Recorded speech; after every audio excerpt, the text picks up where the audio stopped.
नमस्कार दोस्तों, मैं हूं विकी कुमार। दोस्तों, आज की खबर सीधी नेपाल की राजधानी काठमांडू से है और ये खबर वहां की पूरी सरकार की नींद उड़ाने वाली है। नेपाल के प्रधानमंत्री बालेन शाह पिछले काफी वक्त से भारत के खिलाफ बोलते आ रहे हैं, तीखे बयान दे रहे हैं, कूटनीति की सारी हदें पार कर रहे हैं, लेकिन भारत ने कोई शोर नहीं मचाया, कोई बड़ा बयान नहीं दिया, बस चुपचाप एक ऐसा दांव चला जिसने काठमांडू में सबकी सांसें रोक दी। हुआ क्या? नेपाल की सत्ताधारी पार्टी आरएसपी यानी कि राष्ट्रीय स्वतंत्र पार्टी के अध्यक्ष रवि लामिछाने नई दिल्ली पहुंचे और भारत ने उनका जो स्वागत किया वो देख करके खुद नेपाल सरकार अंदर तक हिल गई है।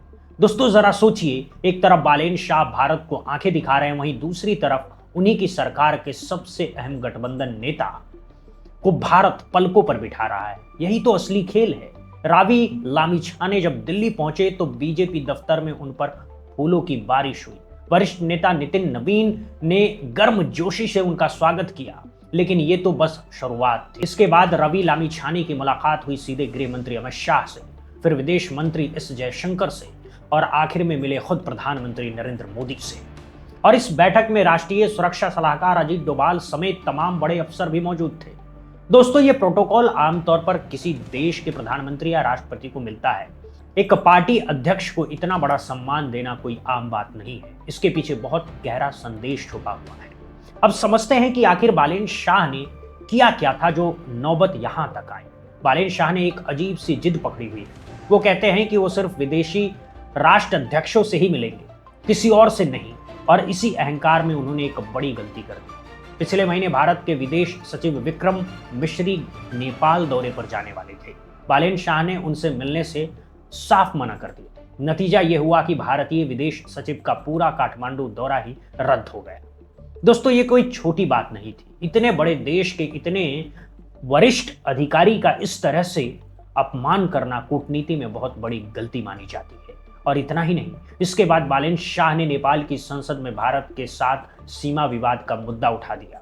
भारत विरोधी भावनाएं भड़काने की कोशिश की, अपनी राजनीति चमकाने के लिए पड़ोसी देश को निशाना बनाते रहे। और ठीक इसी माहौल में रवि लामिछाने दिल्ली पहुंचे और भारत ने उन्हें वो सम्मान दिया जो बालेन शाह को कभी सपने में भी नहीं मिला। दोस्तों, ये भारत की तरफ से बालेन शाह को दिया गया एकदम सीधा जवाब है। बिना कोई बयान दिए, बिना कोई विवाद किए, बस एक मुलाकात से भारत ने यह बता दिया कि अगर मौजूदा नेतृत्व समझदारी नहीं दिखाएगा तो दिल्ली के पास नेपाल में दूसरे मजबूत विकल्प हैं। ये कोई नई रणनीति नहीं है।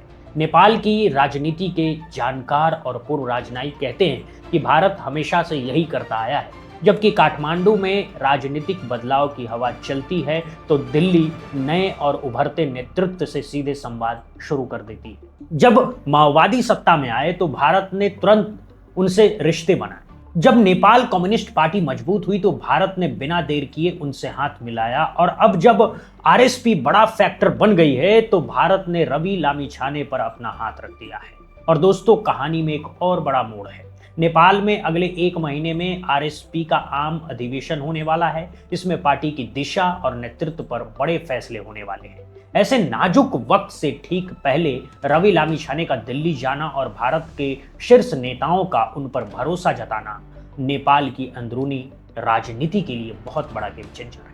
उस बैठक में जो भी बातें हुई होंगी उसमें दोनों देशों की सुरक्षा, भविष्य की योजनाएं और नेपाल में राजनीतिक स्थिरता पर जरूर चर्चा हुई होगी। लेकिन दोस्तों, इस पूरे मामले में नेपाल सरकार ने एक और नासमझी कर दी है।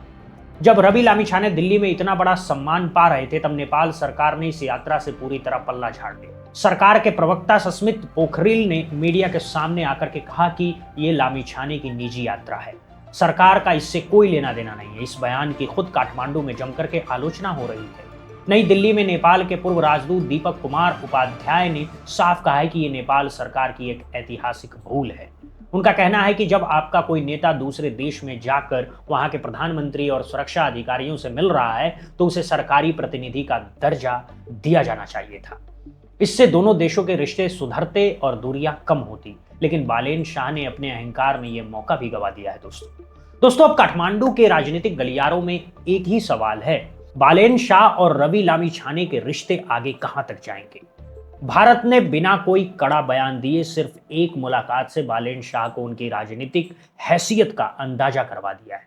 नेपाल में जब भी कोई नेता भारत के खिलाफ खड़ा होता है, उससे शुरुआत में थोड़ा जन समर्थन मिल जाता है, लेकिन लंबी राजनीतिक पारी खेलने के लिए भारत का साथ बहुत जरूरी होता है। नेपाल की अर्थव्यवस्था, सुरक्षा और विकास हर चीज भारत से जुड़ी है। ऐसे में बालेन शाह की नीतियां अब उन्हें खुद अलग थलग कर रही है। भारत ने रवि लामिछाने को तवज्जो देकर के एक बात एकदम साफ कर दी है कि नई दिल्ली हमेशा उन नेताओं का स्वागत करेगी जो विकास, शांति और आपसी सहयोग में यकीन रखते हैं। जो नेता सीमा विवाद जैसे संवेदनशील मुद्दे उठा करके राजनीतिक रोटियां सेकना चाहते हैं, उनके लिए दिल्ली के दरवाजे बंद हो सकते हैं।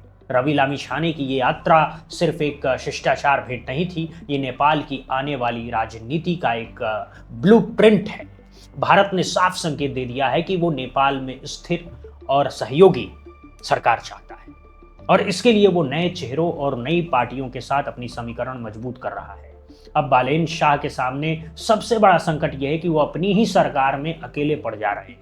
अगर आरएसपी ने अपना समर्थन वापस लेने का फैसला किया तो बालेन शाह की कुर्सी ताश के पत्ते की तरह गिर जाएगी। कूटनीति के इस खेल में बालेन शाह ने जो चालें चली थी, वो अब उन्हीं पर भारी पड़ रही है। भारत का रुख एकदम साफ है, वो नेपाल की जनता के साथ खड़ा है और उन नेताओं के साथ है जो सकारात्मक सोच रखते हैं। रवि लामिछाने की इस यात्रा ने नेपाल की राजनीति में एक नए अध्याय की शुरुआत कर दी है। इसके नतीजे कुछ ही हफ्तों में सामने आने लगेंगे। ये सिर्फ एक मुलाकात की कहानी नहीं है, ये एशिया की राजनीति में भारत की विदेश नीति का एक शानदार उदाहरण है।